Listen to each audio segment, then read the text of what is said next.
Good morning, everybody. It's Jeff Goldberg for the Sales Pro Network. My name is Jeff Goldberg, obviously. I'm a sales coach and trainer, and I work with both individuals and organizations to help them get measurable and sustainable sales increases. And I founded the Sales Pro Network to elevate the profession of sales. If you've been with us before, you know that every Friday at 10 a.m. Eastern, we either do a live training or a live interview with somebody who can add value to the profession of sales. And today, my friends, is no exception. It's my pleasure to introduce you to someone who's a sales, marketing, and business strategist, Kim Guillory. Good morning, Kim. Good morning, Jeff. Good to be here. I'm really excited to speak to you today. Kim, before I get to the 1,000,001 questions I have for you, could you maybe give us the, 2 or 3 minute background? What brought you up to this point? Sure.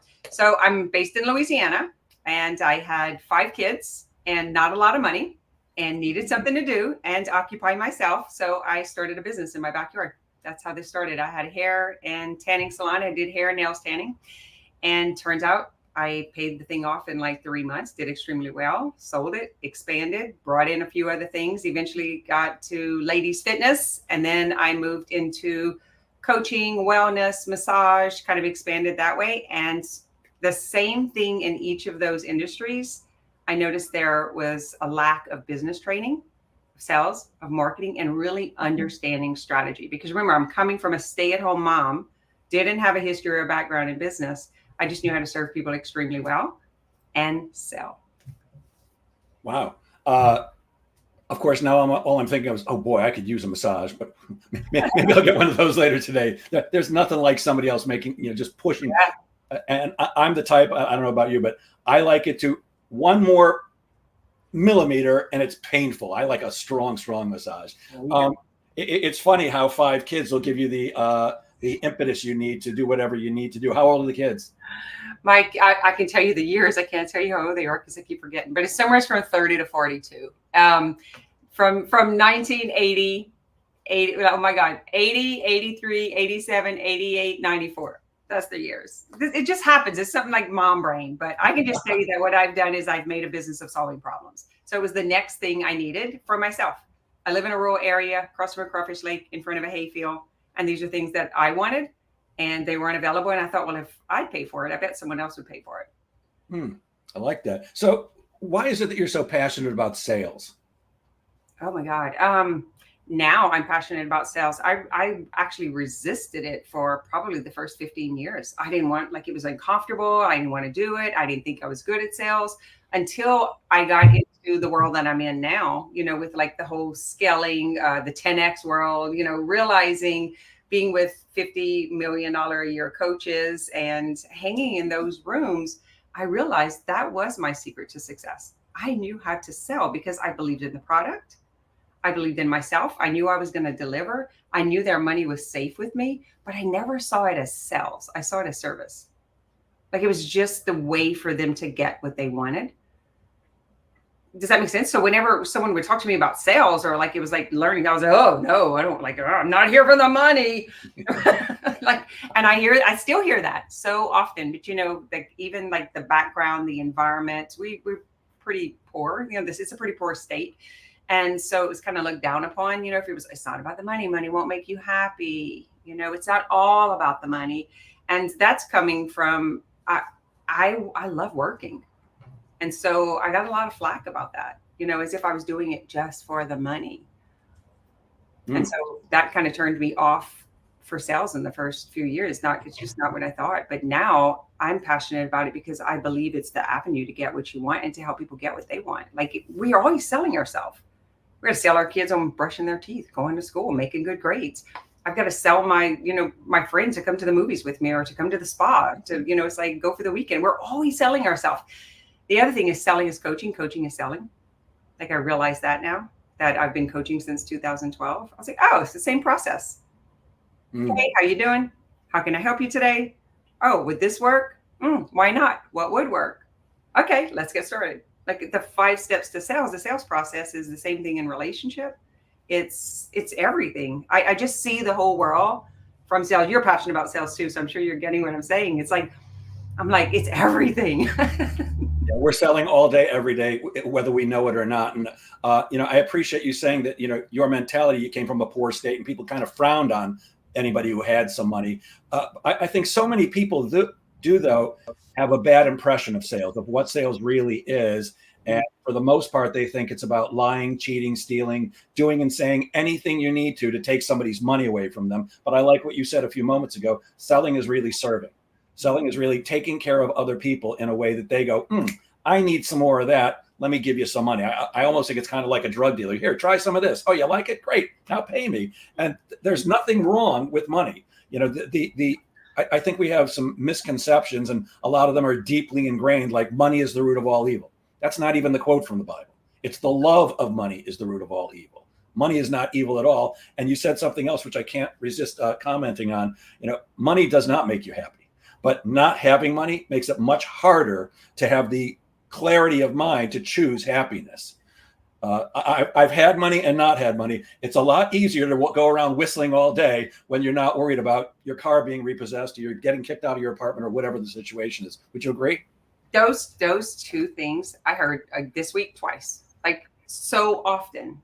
This is the resistance, and it's like money won't make you happy. And I was like, just so you know, when I had to sit at the welfare office as a single mom, I was not happy.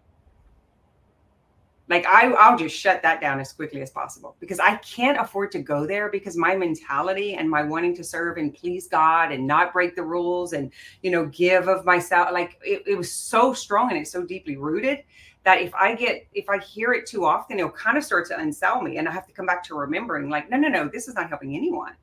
Like I remember wanting to make $1 million so that I can build, like I was thinking in my mind, it's like 3 or 4 apartments I was going to put behind my business so that these women can get out of their oppressed relationships and get like that. That's why I wanted the money. I wanted the money to build a healing center. I wanted the money to, like, it wasn't about me having the money. It wasn't about sales. It was about what can I do with that money that can help humanity or society. And then I realized, like, so much of this was tangled, and the best way to help someone is to be the example of what they can be. Body, blood, flesh. If I have that, if you have that, there's no reason you can't have what I can have. You know, and it's like really driving that home. But it's like there's this core salesy, icky, and I think it comes from untrained salespeople.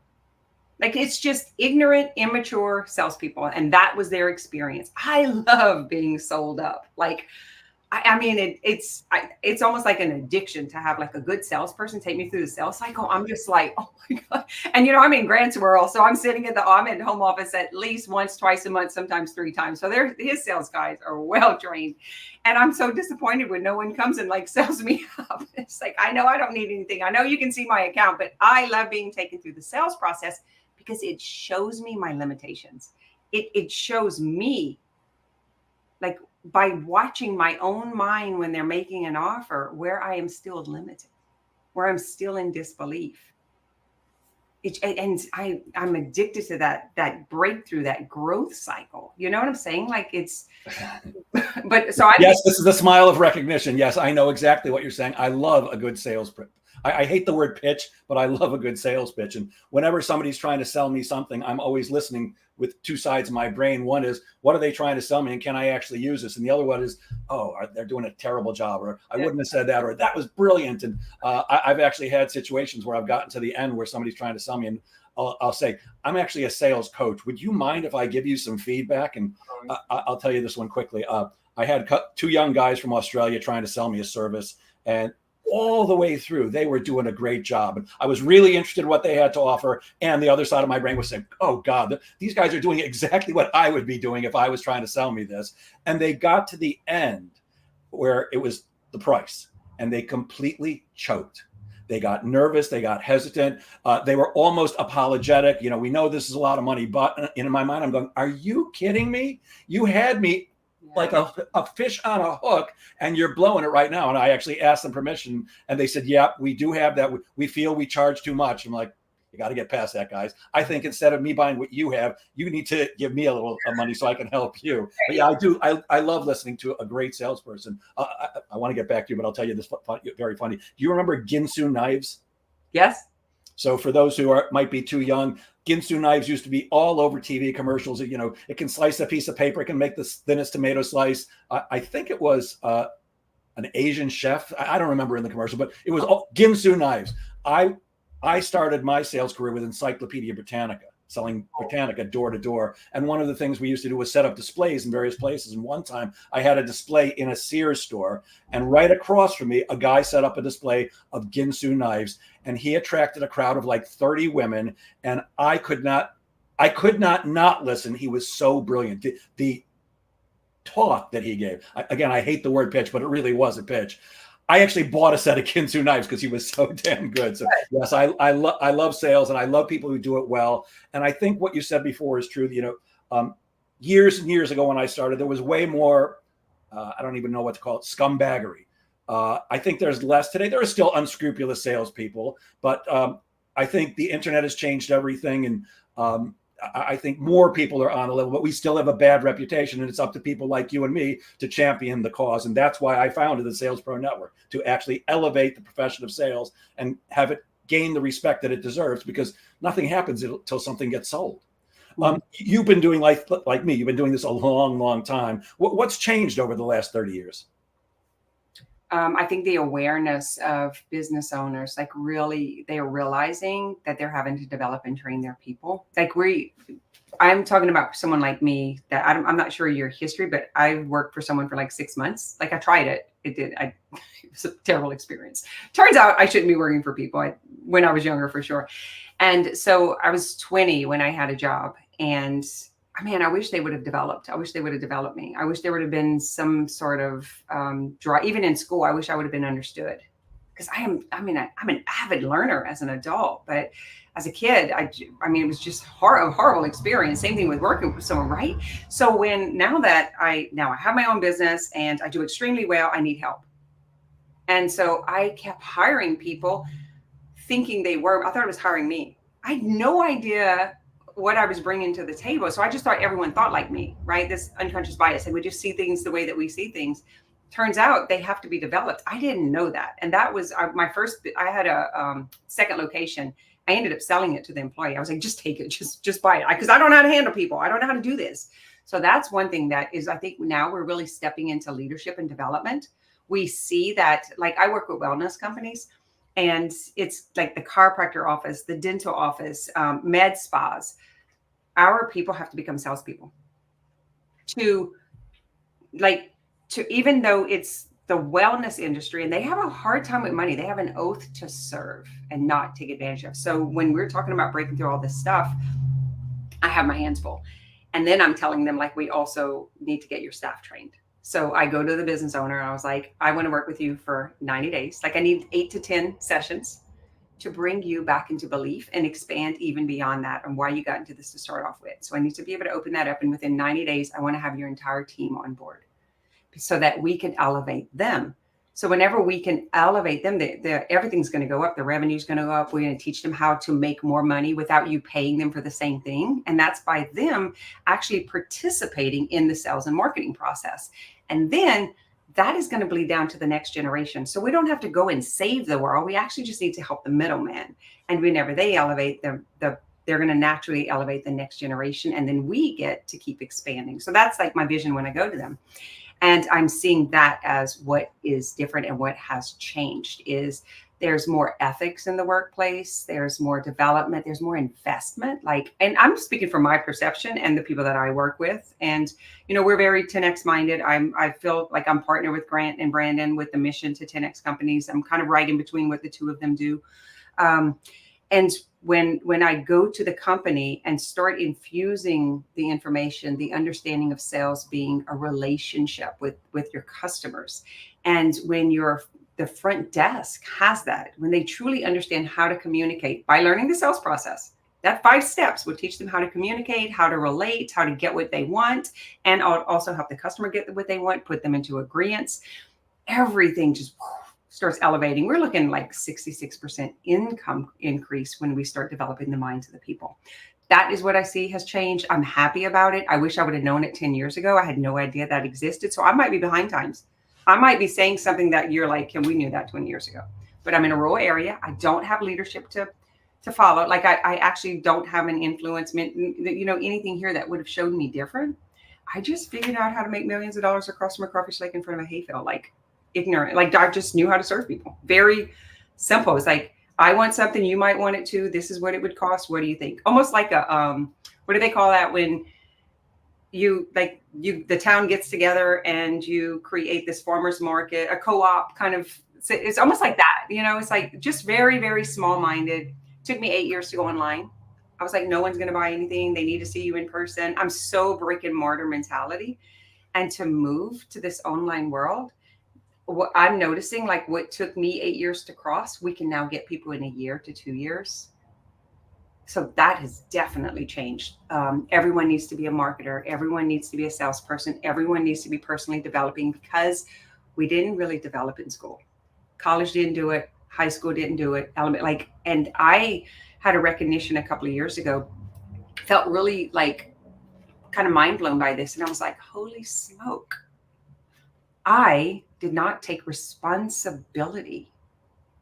I left it up to the school, to the employer, to actually expand my children's mind into possibility, because I didn't know.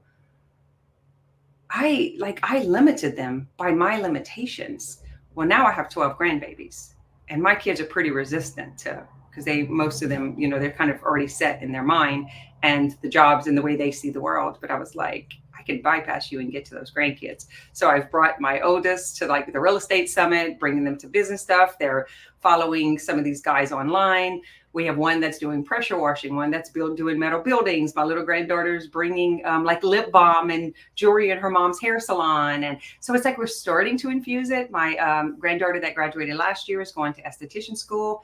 I've been helping med spas. Like we have one that was making $49,000 a year, learned sales. She last year started making $49,000 a month. This year she's at $85,000. God, it's like the possibility that you can go from $49,000 to $490,000 by learning sales. It's our duty.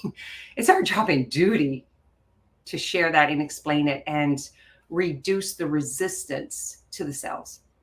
Yeah, I think personally that there should be a sales course in high school that everybody has to take, and it should certainly be offered in every college. Everybody should know how to sell. And it's funny, as you were talking, I remembered suddenly that I actually worked with a massage school at one point, teaching all the massage therapists how to sell. I have a program called Selling for Non-Salespeople. It's the exact same program I teach to corporations that actually sell, but I just start out with, look, I know sell is a 4-letter word, but it's not a bad word. And I'm still teaching them the same exact techniques, but trying to help them see that selling is serving. The famous Zig Ziglar said that sales is service. And that's where I always come from. I'm here to see if I can help you. If I can, I'll let you know how. If I can't, I'm going to let you know that too. And at some point you make a choice. I think one of the things that many people miss is, if you aren't consistently seeing enough prospects, then you're under pressure to close business, and your pressure becomes their pressure, and that creates resistance. And the number one challenge I see for every coaching client that comes to me, every company that I work with, is their salespeople are simply not seeing enough prospects. They also usually don't know how to sell properly, but even people like yourself and myself who have the skills, if we're not talking to enough prospects, we can't close enough business either. So I think that's a big missing. And one of the things that you help business owners do is to grow. And you suggest they need clarity, structure, strategy, and a plan. Does the same apply to individual sales reps? And if so, how do they get those things? Mm-hmm. Well, we have to have a target, that.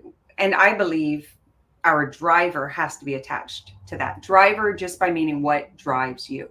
Like, I know what drove me. I am going to go crazy with these kids and no money. This is not forget. If I know what I know now, that my ability to make money compared to my husband's, he should have been the stay-at-home mom. But that wasn't cool 30 years ago.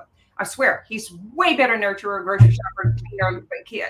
We didn't know it, and we were doing this. So that's one thing. I was driven. I had to figure this out because for my own sanity, to avoid pain. So first thing is, what is their driver? Why do they want to do this? Because if they're just like, oh, people can make $200,000 as a salesperson, I'm going to go be a salesperson, but they're not driven, truly driven by how it's going to serve them at the end of the day. So that's where the clarity is.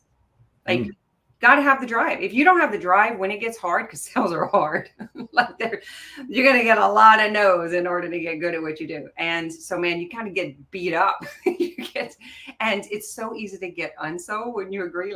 Getting unsold. Of course. Man, one of their objections, just to the degree that I agree, It's like it just hits something. I was like, dang it. Sometimes they come out of left field. So 100% clarity. You got to know where you're going, what you're doing, because it's the way the brain works. Our brain is a processor that takes instruction, solves problems. It's up to us to tell it what to do. So if you're not clear, it's going to solve a problem that's familiar. And that's how people get stuck in the same rut, because they keep solving the same problem because they don't have management in their mind, and they're letting that lead. What was the other thing? Strategy. Yeah. Hell of a lot easier whenever you have strategy and you know where you're going and you know what the plan is. I like in my book, I have 5 steps, and that's for coaches. And it's because they'll get lost because the client takes them everywhere. And so it's like, if you have a framework, you always know where you're at. So that's kind of like that with that. Like, if you know what the process is and you start to see the red flags, you know you missed something the step before. So you can go back. So yeah, for the strategy. What was the other thing? Clarity, structure, strategy, and a plan. Yeah, the you know what? The plan part, there's 4 steps to getting what you want. Number 1, you got to decide. Some people will never get past decide. They don't know what they want. They look at what everyone else has. They don't believe it's possible for them. So the first thing is you got to know, what do I want? Write it down. Then the math and the path. So how many units at what dollar amount do I need to sell? How many people do I need to see to sell that amount, right? It's just super simple. If I have a $10,000 product and I want to make $100,000, this is how many people I need to sell to. And in order to close that many people, I probably need to sell 10 times. I need to talk to 10 times that many more. It's very simple. It's just math. Math doesn't lie. The third thing is, who is the person that's now making that and doing that? You have to become that person ahead of time. That is not going to happen after. And so I like to say you got to cultivate the future self. So you're making decisions from the already having done energy. The fourth, what are you going to cut away? What are you going to give up? What are you going to lose? And man, you follow those 4 steps over and over and over. It's just a rinse and repeat. What do I want? Hey, you got to write it down. Every night you got to write it down, because you got to remind yourself. We forget. The mind learns through repetition. So you're writing it down. I'm going for $1 million. This is how many units I need to sell. This is how many salespeople I need to do it. Or maybe it's just me doing it. This is who I am when I'm in charge of 2 salespeople. This is what my daily routine looks like at $1 million. You got to say at that point, this is what I do, who I am. What am I buying? What am I drinking? Who am I talking? Is that my internet going in and out? Yes, it's you've been frozen for. I can hear you, but your picture's been frozen for about a minute and a half. Oh darn! I just keep going in and out over here. And the last one is, so it's like, okay, this is who I am. This is what I'm doing. What am I giving up? So in other words, if you're going to the gym, you're going to give up time in bed, right? If you're going on a diet, you're going to give up the French fries. If you're always giving up. And when somebody gives me that, I have to quit thinking this. I'm like, nope, ain't good enough. It's got to hurt. Go back to pruning. You're going to feel it. You'll know you chose the right thing when you're giving up something. It's going to pinch a little bit. And so that's like the strategy I live by. That is the lens I look through, because it is the only way to create change. You either keep doing what you've always done and you keep getting what you have. It's just the math, like looking at the math, and rinse and repeat that cycle. Got it. I'm not giving up the French fries, although I should. And I love what you said about the brain. In Dr. Maxwell Maltz's book, Psycho-Cybernetics, he says that we're born with a success mechanism in our brain. We pop out of the womb born to be successful, and all that success mechanism needs is something to focus on, which is our goal. And I love what you said about writing it. I mean, you're not saying anything revolutionary, and neither do I ever. It's all the fundamental things that just work.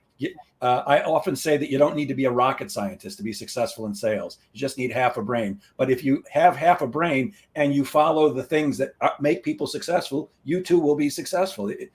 You don't have to reinvent the wheel all the time. No, they just need, I'm sorry, I didn't mean to cut you off. They just may need to hear it from someone different to believe it. Sometimes, yeah. So looking at you and your background and where you are and what you have, some people are just going to instantly write you off, right? And then when they can look at someone else, they'll instantly write me off. This just how it is. So if there's more of us saying the same thing, it's so much more beneficial. So I love that, because we're not we are not inventing anything different. We Yeah. were born, it was taken away from us because we believed something else, but we were for sure born with room service. Like, we were the greatest salespeople. Cry when you want something. Don't stop until you get it. Yeah. One of my first sales calls in the sales training business a million years ago, I was sitting with a VP of sales and explaining what we do and how we do it. And he said, Jeff, you're talking about all the things I already teach my people. And I was ready to pack my bag and go. It was my first sales call when I started selling sales training. And he said, where are you going? I said, well, you're already doing everything that I can teach your people. He goes, no, don't go anywhere. They're going to listen to you differently than they listen to me. They see me every single day telling them what to do. You are the outside expert. They're going to listen to you differently. So sometimes it just takes a different person saying the same message. Sometimes you're right. Sometimes we connect with some people and just don't connect with others. You said something a moment ago that I want to come back to. You talked about the driver, and we often set very ambitious goals, and we lose our motivation along the way, which is easy to do. You already said, it will get hard, and it almost always does. How do we identify our driver, and why is that so important to goal achievement? Yeah, that is a great question. It's dialing down. So I was like, so why is that important to you? And then why is that important? And then why is that important? And then why is that important? And so it's like, I just take them through an exercise and just drive all the way down. So I'm like, why do you want to do that?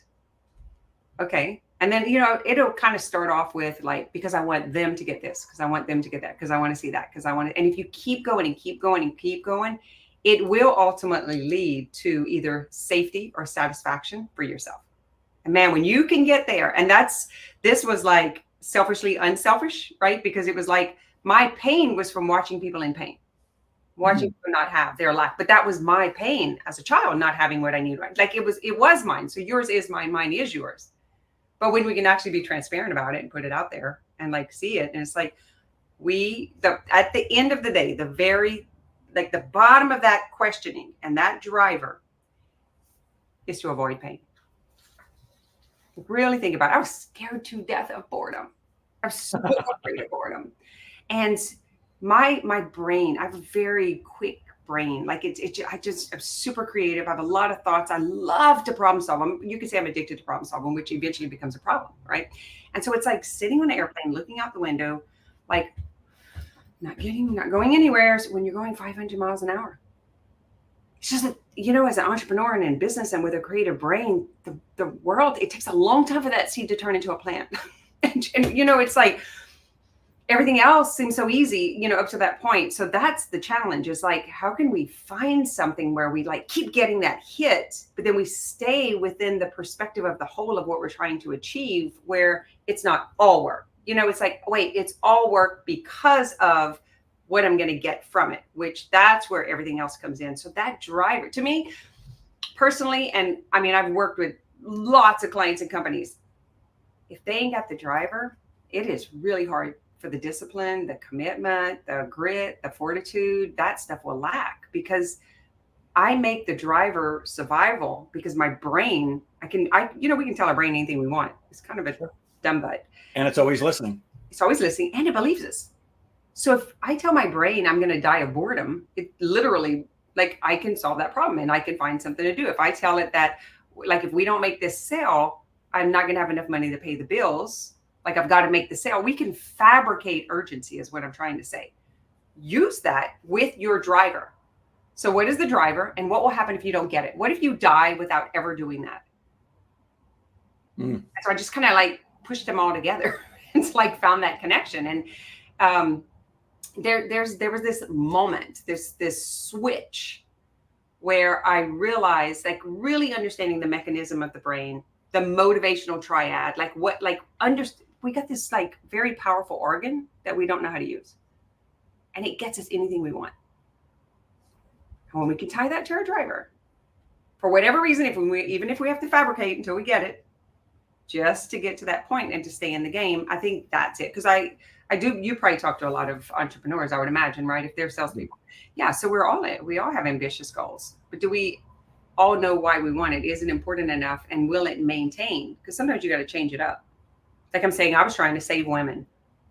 You know, they were coming to the gym, they were getting fit and healthy, they were looking great. And then they would get home and the significant other or whatever wouldn't support it, or their friends would like talk down on them, or they're, you know, because when you're going through a life change, you quit drinking, you quit like eating the BS, you quit gossiping, you quit and you start developing into what you want to be. You kind of don't realize the thing you're going to give up or your friends or your people or your, you know, the familiar stuff. Sure. And so if they don't have a strong driver, it's like going right back into the mud. You like, I'm like a tow truck. We pull them out the mud and they get here and then they realize like they don't like me anymore. What I had is gone. You ever hung around with a smoking friend and then you quit smoking? It's terrible. They don't want to hang out with you anymore. And so we naturally, because the way our brain functions, we go back to the familiar. So we go right back slinging mud. Like we go right back in there. And then we're like, dang it, why do I keep doing this? But it's because we don't understand that. So when we can give them visuals, you know what I'm saying, and kind of make it kind of a little dance with it and not it be so educational and teaching it. It's just like, well, it's kind of like when you do this and then you'll feel that pullback. Then it's like, oh, now you're able to back out and not be so penetrative inside of the trying to get the goal. Just come back out and see the whole picture. That's where the driver is. Gotcha. Yeah, you mentioned, you know, obviously you work with Grant, so you're a fan of Grant Cardone, and you mentioned Brendan. I'm assuming that's Brendan Bouchard. I'm also Grant and Brandon, Grant's partner. Oh, okay. I assume Brendan Bouchard. Okay, who I also like. I'm also a huge fan of Tony Robbins, and one of the things that Tony says is that we do everything we do because we're either chasing pleasure or avoiding pain. And I actually co-authored a book on setting and achieving goals, and we use that in there, giving credit to Tony, of course. And I find that when I help people with goal setting and achievement, the more pleasure you can attach to the achievement of the goal, and the more pain you can attach to the lack of achievement, that I'll call that the driver. It's what gets you through when things get really tough. And as you said, it almost always does. We're about halfway through our interview with Kim Guillory, who's a sales, marketing, and business strategist. We're going to take 60 seconds from a word for our sponsor, which is me. We'll be right back. Hi, I'm Jeff Goldberg, the founder of the Sales Pro Network. For nearly 5 decades, I've been selling, managing, coaching, and training salespeople internationally. And I'm often asked for one-on-one or private coaching, but it does involve a substantial investment. For that reason, I've recently developed the Sales Pro Insider Network community. It works like this. We get together twice a month on Tuesday nights from 6 to 7:30 p.m. Eastern. At the first session of the month, it's you and me, with me taking your questions and giving you the advice and help you need to both prospect and sell more effectively. At the second session of the month, we'll have a guest coach speaking on a fascinating topic that helps sellers like you and me. And of course, we'll do group coaching then too. The best part is the investment is just $27 for the first month, and there's no long-term contract at all. In fact, you can cancel at any time. Go to crushsalesgoals.com. That's crushsalesgoals.com. I hope to see you there. I'm really excited about this month's guest coach. It's Patty Johnston, who's a procrastination expert. She helps people break through and crush procrastination in 30 days. And who doesn't need some help with that? So if anybody's interested, you can go to crushsalesgoals.com. You'll get a free pass to attend and see Patty, who is absolutely magnificent. It's on the 27th of this month. And we're speaking to Kim Guillory, who is a sales, marketing, and business strategist. Kim, you wrote a book called The Punchline Approach. Now, you probably don't know this, but besides being a sales coach and trainer, I also do stand-up comedy. Is this a book about how to be a comedian? It's not, and I need to change that name. that bugs me so much, because I was like, I knew it when I named that, but it's an acronym. And so I was offered an opportunity to do this transformation thing, go and film a documentary, and that was one of the things. You have to write a best-selling book. You have to write a book, and you have to be an author. And I was like, okay, I want to do this, but I don't know what I'm going to write about. Like I didn't know what to do, and so I was kind of like stuck in this pinch. I had 90 days to do it, and I was like, I don't really want to talk about like my overcoming stuff, you know, like that didn't feel. So I was like, how did I figure out? There was a troubled part in my life, and it was like, how did I figure out how to want to live? How did I figure out how to stay married? At that point, it was like over 25 years. How did I figure out how to raise kids when I didn't have parents? How did I figure out how to stay in business? Like there's something I must have figured out. That is the question that I asked, and that is the answer that came up. This is exactly what I did when I was at my lowest low. This is exactly what I did when I wasn't sure what to do. I was like, how did I get out of that?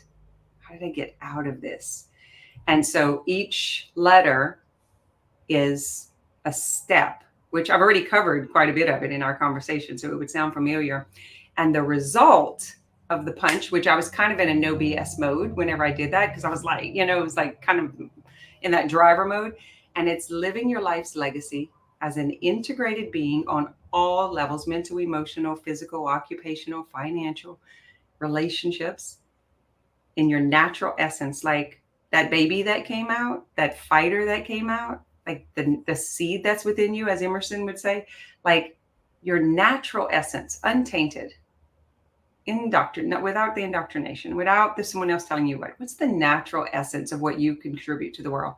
And can you do it in ease, flow, and personal freedom? So the LINE is the results of the PUNCH. So that's I love it. The fact that I have to explain it is the problem. The title, I didn't know that then. The title should say, this is how you gain power and control of your life. So that probably should be at the top. Well, it's actually the same thing in stand-up comedy. If you have to explain the joke, it wasn't funny. Oh, I know. And I need to go to your call with Patty because I'm procrastinating for the last 6 years about putting go and edit. I will send you a link for a free pass. I would love to have you be there. And she's amazing. She's very. Did you ever see the show Modern Family? With Sofia Vergara. You know who she is, right? I know the show. I have very little TV, but I know. Patty is kind of like Sofia Vergara. She's from Colombia. She's got the accent. She's full of energy. It's very, very cool. And I would love to have you there as my guest. Sometimes we have a strong feeling about something, but we aren't sure whether it's actually real or not. What is the power of intuition, and how do we know when to trust our gut instincts? God, such a great question. I kind of have this thing. I used to be very emotionally driven. Like everything, all my decisions came from emotion until I realized how irresponsible is one of the words I want to say, but also like it's not always in the best interest because it's whatever we're thinking or believing. And then we have these emotions that are like in our body that are kind of being pinged and activated. I can look at you and you look like someone and I create a feeling because it's someone that I remember, for me, I can't trust it. You're not a bad guy because they're a bad guy and you guys look alike. So it's like I really started to recognize that with my clients. I work with a lot of like healers and spiritual people and it's like wellness. They're just here to help the world heal. And they're like, oh, I'm an empath and I feel everything. And it was so disempowering. And I was like, wait a minute, there is a difference between like this knowing. Like whenever I sold my business and I'm looking at all this cash and I was like, oh, I'm just going to put it into a Roth IRA or like whatever. And so we did that. And then intuition woke me up. Like this gut thing woke me up. And I called them and I canceled it and I added on to this building. It was like, I just knew I had to do this, but it didn't make sense here. I wasn't thinking it. So I wasn't creating a feeling. I was previous to that. Like I was feeling confused. And so I just gave the money where it seemed safe. So that was following a feeling. But then this intuition, this gut, I'll never forget waking up in the morning and I looked at my husband and I was like, hey, we need to cancel that thing from yesterday. And he's like, he's like, what? And I was like, yeah, I just knew it was like, call it a God hit, call it a inner knowing. I just knew I have to do this. And he was just like, man, he knows me well enough to know. Felt like I was building Noah's Ark. I'm like, why? This doesn't make sense. I don't know why I need to do this. So does that make sense? Like sometimes the intuition doesn't make sense to the mind. Like, cause it's just, you just know. Like what I want to create right now in the sales and marketing and business world, I'm like, this is ridiculous. Feels terrible. Can't let it go. It's like the fire you can't put out. It's like when business gets hard and the sales get hard and you're like, why do I have to keep wanting this? Can I get rid of this? Like, can't I get rid of this? It's like, try to put it out, try to suffocate it. It's that. Does that make sense? Am I explaining it well? It's like, it's a knowing that doesn't always make sense. You can't always see the evidence, but you can't shake it off. Yeah. Whereas following your feelings, we're so fickly and, we're doubtful and we're fearful, and people are telling us stuff all the time about what we should be careful about and what we should do and shouldn't do. Like, so you can't trust them. You just can't trust them. Yeah, it's crucial to feel your feelings, but when you use your emotions to create decisions, we quite often make bad ones because our emotions do cloud our judgment. I could give you examples in my own family between my ex-wife and my daughter. They're both very feeling, emotional people, and they're highly charged. And the two of them are constantly like this. And sitting outside and watching it, I can see, which doesn't help them at all. If you would just not be so emotional and really think about the truth is they love each other desperately, but they constantly this because it's all emotion. And regarding, gut instinct, this is my personal belief. Call it God, call it whatever you want. I believe we're all tuned in to something universal. I call it the universe, but many people call it God. And we're all connected to that same thing. And I believe gut instinct, feminine intuition, whatever you want to call it, it's that universe telling us here's exactly what you need to do. But we don't trust ourselves. We don't trust that who am I to really know what I should be doing? And if we would just tune into those gut instincts, I think we make better decisions. I often go with gut instinct. I'm a big fan of just make decisions, and I make decisions based on here's what I think we should do. Feelings have very little to do with it for me. It's not that I'm not a feeling person. I am, but emotions will get in the way. They cloud reason. I think of it as, so thinking is the language, like your thoughts are the language of the mind. The body emotes. So emotions are the language of the body. So the language of the mind, the language of the body. Money is the language of the material world. It's just, what is the language? And like when I see clients who are stuck in the emotion, and Brendan Dawson says, that's Grant's partner, that there should be no emotions in business other than celebration. You should make decisions from facts. You should use data.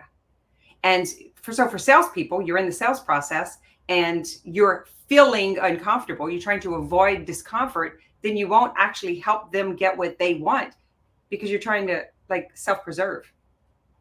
And so feelings don't even belong in the sales process.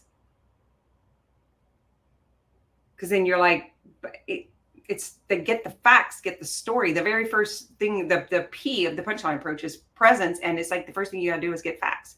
Can you prove it? So is that what we do to create more confidence in ourselves? We go with facts and data?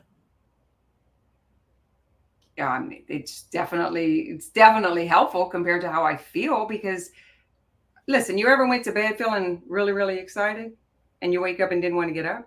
I'm like, where do we go at night? What happened to my belief? I have to spend 15 to 45 minutes every morning putting myself back in belief. Who takes my belief at night? What is going on here? You know what I'm saying? So if I went by how I felt the minute I wake up my eyes pop open in the morning, that's feeling. I don't feel like getting up. Why most people don't go to the gym. I don't feel like getting up. They haven't connected it to a driver. If they connected it to a driver, then they would feel what it would feel like once they got that. Do you see? I think that, yeah. It'll definitely get people out of trouble if they use it. Now, does it feel good collecting data? No, you're going to do a lot of things for a long time in order to get that information. That's what most business owners avoid. Same thing with salespeople. They need to do 100 consults to get the data to know, where does it go wrong? What am I doing? Where am I shifting? Where am I moving my belief? I guess the answer is yeah. Yeah. I wake up dying to get out of bed. My dog always has other ideas. He wants to lay there for a while. That's funny. I actually believe that you create your day. Those feelings that you have, where did my positivity go overnight? I wake up and I have a litany of things I say to myself out loud and I have to spell this because he's laying behind me, while I'm WALKing the DOG through the neighborhood. I'm talking to myself out loud with a big smile on my face. And I'm pretty sure my neighbors all think I'm insane, but today's going to be a great day. Everyone I interact with is going to be thrilled that they were touched by me. It goes on for 10 minutes about health and money and relationships and all that stuff. But I believe that you said it before, your brain is listening. Yeah. And I'm putting positive stuff into my brain every single morning. Is my life perfect? Of course not. But I have way more great days than I do crappy ones. And I believe it's really a choice.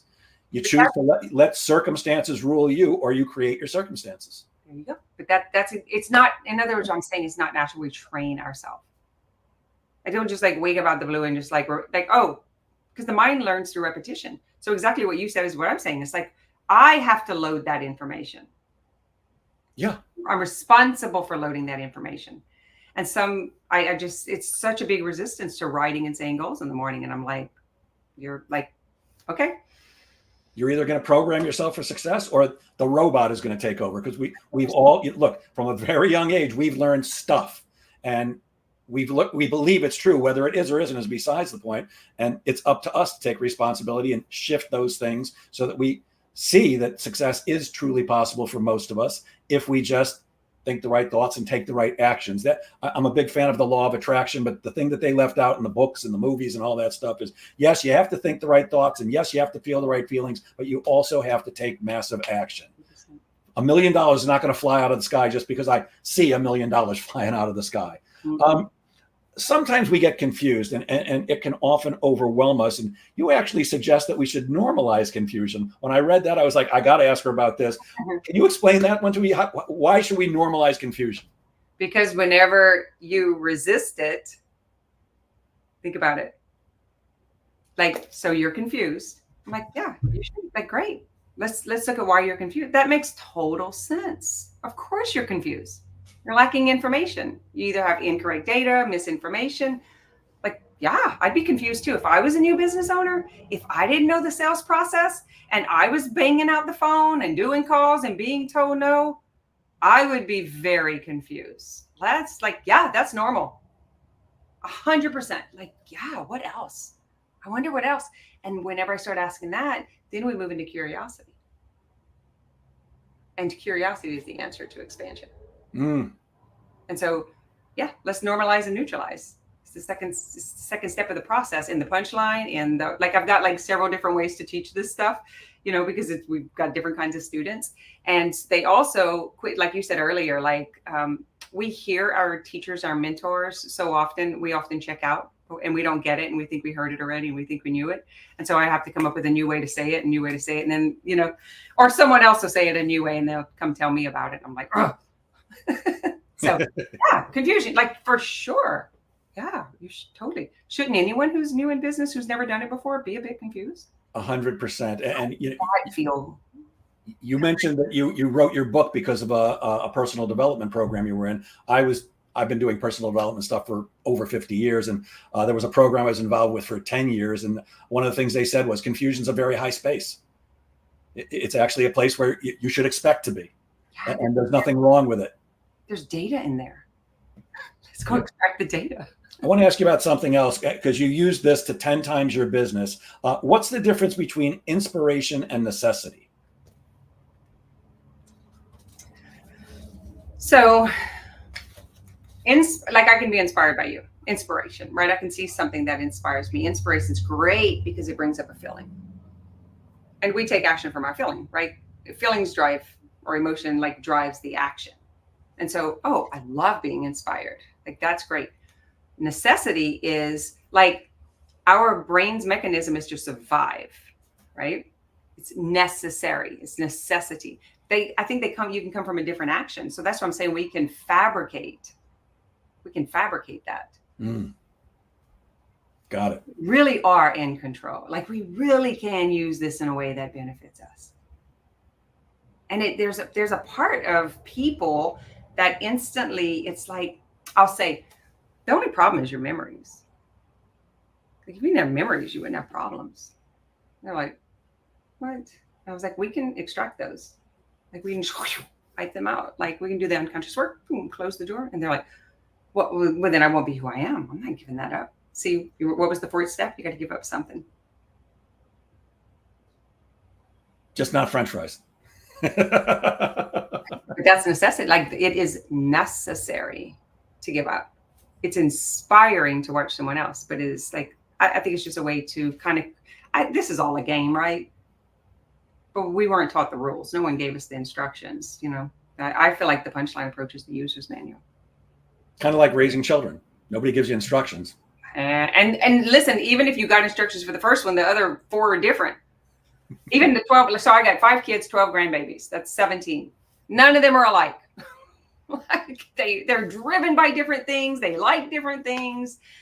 That's part of the game. It's pretty fascinating to watch them grow up. My kids are younger than yours. I have a 23-year-old. My twins will be 22 in 18 days, 17 days. So very different. But it's, by the way, I was a guy who never wanted kids. I'm never going to get married. And if I'm ever stupid enough to get married, I'm never having children.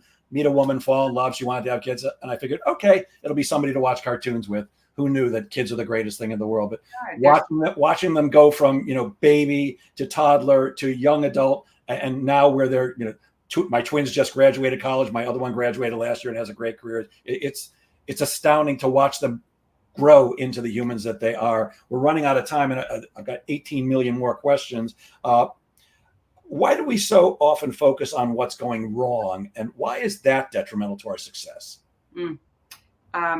I mean, it's just the natural thing to do. Think about it at school. What gets most attention when you make the F? They even put it in red.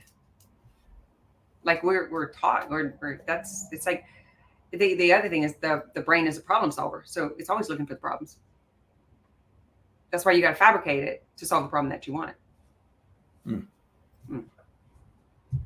So how do we get the hard things done? I mean, there's things that are easy to do, and we tend to like those the most. But what do we need to do to really get the hard things done? Because often we have to do hard things if we're really committed to big goals and actually achieving them. Mm-hmm. Normalize and neutralize the hard. Like, of course it's hard. Yeah, it should be hard. I mean, you're doing something different. You're learning a new skill set. Like, I would like to play a musical instrument. Shit, I'd like to dance and sing. I mean, those things would be hard, right? But I don't have a driver. I don't have a strong enough driver attached to it. So and a lot of that gets put off because there's not enough, so we can for sure do anything we want to do, especially if we've seen it done, right? Because that's line number 2. Who has done it already? So what's the matter? Everyone's done it. You can do it too. But normalize and neutralize the hard, just like the confusion and the resistance. Like, of course you should be resistant, because either you've had the experience and it went negative, or someone told you it's the worst thing ever, like they warned you, or you don't know what's next. You don't know what to do. So both of those create fear. If I do it, this is going to happen. I actually don't know what to do, and the mind goes blank. Both of those, it's just normalizing and neutralizing that. Yeah, this is hard. It's like going to the gym. It's not easy. It's not, if you're doing it right, it's not easy. It's work. Because doing it right is doing it every day. So we're up against ourselves. Yeah, it's just it keeps going back to the motivation triad of, like, how is your brain motivated? It needs to be easy. It needs to be familiar. We need to, like, so it's like we're saying with the pain and pleasure. So if that's how the brain is motivated, the game. Do you see what I'm saying? Like, I just bring all of these pieces together and use it at the moment, because I keep coming across the same thing. Dang it, I don't know how to do it. I haven't done it before. This is hard. It's unfamiliar. I don't think I can. I'm going to fail. And no one else has done it. No one wants to help me. No one, blah, blah, blah, blah, blah. It's like the same exact thing. And I'm just like, pause. Yeah, that's cool. I can see that. You're right. You're right. First step to agreement and being in a relationship. You're right. Sales process. You're right. And as soon as we allow that, it goes down. The resistance. It's the resistance. The wall of resistance is stopping you from getting what you want. And you're in control of that wall. That's the tough part. Most people just don't want to take the responsibility for the fact that you are responsible for your feelings, your emotions, your wealth, your health, and all that other stuff. And it's often challenging when you realize that, because, like, oh man, I'm broke because of me. I'm not healthy because of me. But it also gives you incredible power, because when you accept that you are responsible, it gives you the power to change and to do whatever you want to do.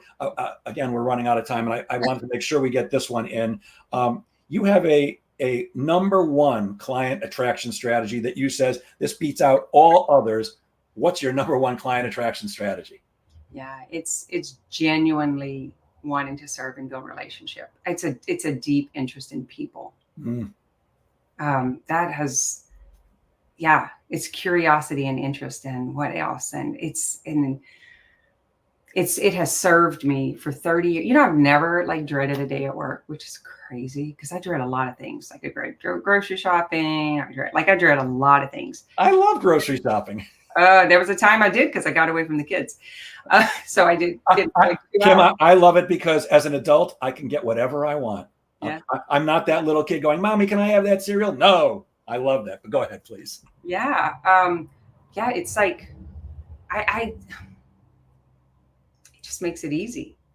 I get to do this. Every day. It's so interesting getting to know humans, like even this conversation, like getting to know what, like it's an interest in ourselves, and an interest in other people is an interest in ourselves. Yeah, it comes back to that place of service. When a salesperson has commission breath, the prospect can smell it. When I need to close this deal, otherwise I'm going to lose my job, not make enough money, get whatever it is, clients can smell that. And when you truly come from that, I'm here to help. Mm-hmm. And it doesn't happen often, but I've certainly have had prospects where I've said, you know what, I'm not the right guy for you. Mm-hmm. I don't have what you need. Let me introduce you to somebody else. And I will introduce them to one or more of my competitors. Mm-hmm. If I don't truly believe I can serve somebody, and by the way, if I don't truly believe that I'm going to be good for them and they're going to be good for me, I'll walk away. I fire clients too. If the relationship's not going well, they don't have to tell me. I'll actually fire the client. So I love what you're saying there. Yeah. It's always come from service. What you just said earlier, because I said earlier, I was like, for the person who needs to fabricate urgency, and I say like, well, if you don't close this deal, you can't pay the bill. I should have said like, so that is true. So you fabricate the urgency in yourself, but then you drop back down into the sales process, which is back into people. You don't. So what you're talking about is they bring that in, but those are two separate occasions. Love it. Last question. How do we change our mindset around failure? Nobody likes failure. I'm going to come back to the same thing we talked about 2 or 3 times. Normalize and neutralize it. Like it just is. We fell down so many times when we were learning how to walk. When in the learning process, there's going to be failure, and that is proof that you are learning. Like I collect the data. Like, oh, I did it this way. Oh, that's proof that I'm learning, because I'm not doing that again. It's a new mistake. It's a new failure. It's like we're always looking to solve. Like I get tired of solving the same problem. And the only way I'm going to quit solving that problem is if I fell enough to finally get over it, so I can go solve another problem. Great stuff. Yeah. If you're not ready to accept failure, you can't be in sales. I mean, most of us fail more than we succeed. Look, you and I are experts. I don't know about you, but it depends on what service I'm selling. But when I sell sales training to corporations, I don't close more than 50%. That means I fail more often than I succeed.